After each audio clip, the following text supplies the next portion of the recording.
সংক্রান্তি বা মকর সংক্রান্তি উপলক্ষে প্রত্যেক বছরের ন্যায় এবছরও ত্রিপুরা লঙ্কামোড়া সহ বিভিন্ন এলাকায় হরিনাম সংকীর্তন গান নিয়ে বের হন এলাকার বাসিন্দারা। নাম সংকীর্তন শেষে লুট দেওয়া হয়। এক প্রবীণ নাগরিক জানিয়েছেন, কীর্তন বাঙালি সংস্কৃতির সঙ্গে জড়িয়ে আছে।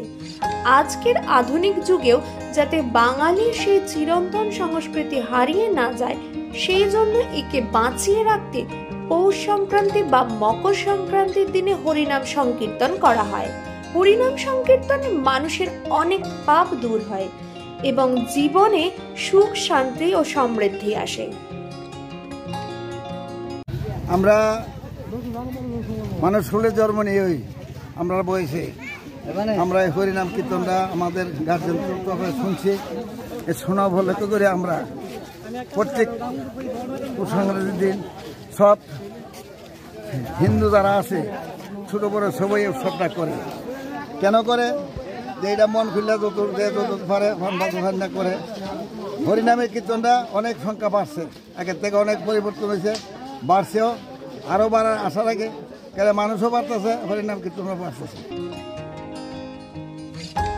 ত্রিপুরা থেকে বিক্রম কর্মকারের report, U Bangla TV. U Bangla TV, হৃদয় ছুঁয়ে যায়।